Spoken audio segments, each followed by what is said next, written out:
The Marionette's Revenge.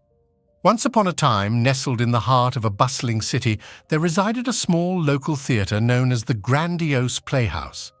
It was a quaint, charming place teeming with passionate thespians and devoted audience members.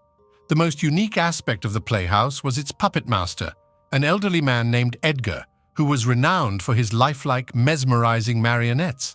One day, Edgar unveiled his most ambitious creation yet, a stunningly lifelike animatronic marionette he affectionately named Belle. Belle was a marvel to behold, with her delicate porcelain features and intricate Victorian attire.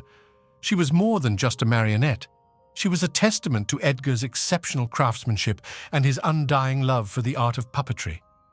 Legend had it that Edgar put a piece of his soul into Belle during her creation.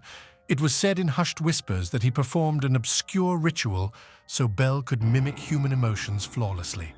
The news of Belle's debut performance spread like wildfire, drawing an unprecedented crowd. The curtain rose, and Belle took center stage. She moved with an uncanny grace, captivating the audience with her performance. But as the show progressed, things took a sinister turn. Belle began to exhibit erratic behavior. Her movements became fierce and unpredictable. The audience, initially fascinated, was now terrified. The climax of the performance turned into a nightmare when Belle's strings detached and she moved freely, attacking the actors. Amidst the chaos, the theater was evacuated and the show prematurely ended. The actors were shaken, some injured but thankfully alive. In the aftermath, everyone assumed it was a terrible accident, a malfunction of the complex animatronics within Belle. But Edgar knew better. He knew that something far more complex had happened. He hurried to the theater the next morning while the city slept to find Belle lying lifeless on the stage. With a heavy heart, he picked her up and took her to his workshop. Edgar worked tirelessly, poring over ancient texts and manuals, attempting to understand what went wrong. He even sought the counsel of a mystic, a woman known as Madame Rosalind, who was knowledgeable about the arcane. She warned him of the dangers of his creation, explaining that the ritual he performed could have unforeseen consequences. With a new sense of understanding and fear, Edgar returned to his workshop. He knew the task before him was enormous, but he was determined to put things right. He worked day and night, poring over Belle, trying to rectify what he had unintentionally unleashed. One evening, as Edgar was deep in his work, he noticed a faint glow emanating from Belle. Her eyes flickered with an eerie light, and she jerked violently. Edgar jumped back, his heart pounding. He watched in disbelief as Belle began to stand. Her movements were jerky and unnatural. "Belle!" he called out cautiously. "Can you hear me?" She turned her head towards him, her eyes glowing with an unnatural light. It was clear that Belle was no longer just a puppet. She had become something more, something Edgar had not anticipated. "Belle," he said again, "I'm sorry for what happened. I never intended for any of this, but I promise to help you." Over the following weeks, Edgar worked with Belle, teaching her to control her movements, to understand her new existence. It was a challenging task, but Edgar was relentless. As weeks turned into months, Belle began to show progress. She learned to control her strength, to move with grace, and even to speak. She was no longer a simple puppet, but something more akin to a living, breathing being. But along with this newfound life, Belle also developed a keen intellect and a sense of self, often questioning Edgar about who she was and why she was created. To Edgar, Belle was his masterpiece, a testament to his skills and ingenuity.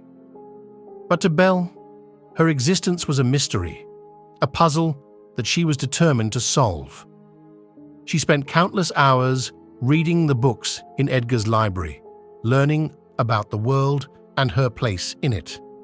As Belle's understanding of her existence grew, so did her thirst for knowledge. She wanted to know more, to understand the world beyond Edgar's workshop. With a heavy heart, Edgar knew it was time for Belle to explore the world. He fitted her with a cloak to blend in with the people, and together they explored the city. Belle was fascinated by everything she saw, from the bustling marketplaces to the grand cathedrals. She was particularly drawn to music and would stand for hours, listening to the musicians in the square, her eyes glowing with curiosity and wonder. But as Belle's awareness of the world grew, so did her awareness of her own difference. She understood that she was not like other people. While Edgar treated her with kindness and respect, others were not so understanding. She faced fear, prejudice, and even hatred from those who did not understand her. Yet Belle was not deterred. She faced these challenges with courage and determination, always striving to understand and be understood. Despite the difficulties, Belle and Edgar continued their exploration, learning from each other and growing together. Through their adventures, Belle discovered her passion for music.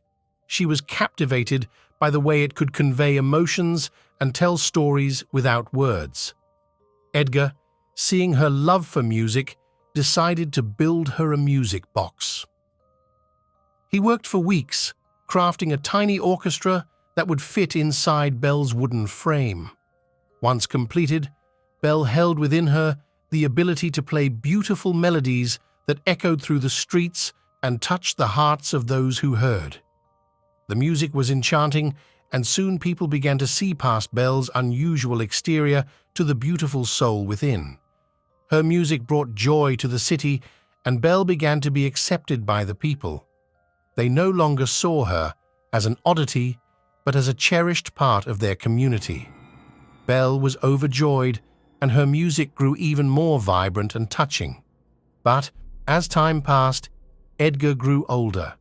His once steady hands began to tremble, his eyesight weakened, and he knew he wouldn't be around forever. He needed to ensure Belle's safety after he was gone. So, he began to draft plans for a sanctuary, a safe place where Belle could live and continue to play her music without fear. Edgar worked tirelessly on the sanctuary, pouring all his love and care into every detail. It was his final gift to Belle, a testament to the love he had for his creation. With the help of the community, the sanctuary was completed, a beautiful oasis filled with books, musical instruments, and the echoes of Belle's enchanting melodies. When Edgar finally passed away, it was a sad day for Belle and the community. But his legacy lived on in Belle, in her music, and in the sanctuary that stood as a symbol of acceptance and understanding. Belle continued to live in the sanctuary, playing her music and sharing Edgar's lessons with all who visited.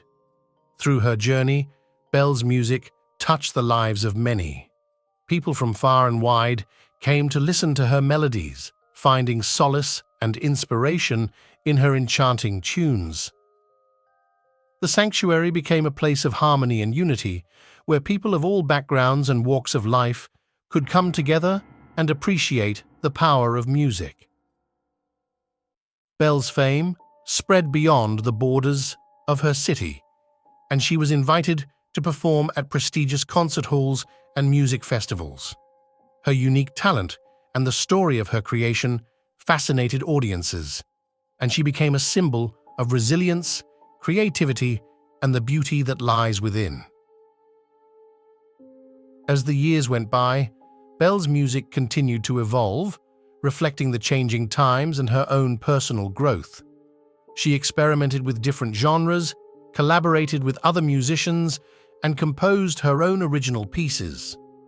Her music became a source of inspiration for aspiring artists around the world. But amidst her success, Belle never forgot her creator, Edgar.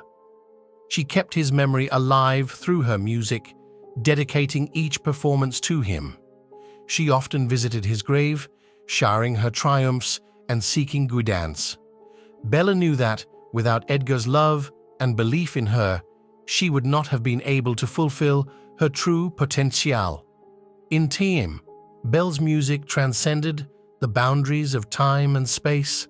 Her compositions were recorded and preserved for future generations to enjoy.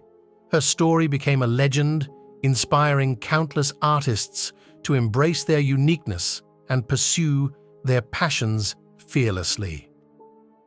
And so, the tale of Belle, the musical automaton, and her creator, Edgar, became an enduring symbol of the power of art, love, and the indomitable spirit of the human imagination. Their legacy lived on, reminding the world that no matter how different or unconventional one may seem, their true worth lies in the beauty they bring to the world. Thank you for listening to this story. Please don't forget to like and subscribe for more of my short stories. If there is a topic you'd like me to cover, let me know in the comments. Happy reading, Hellhounds!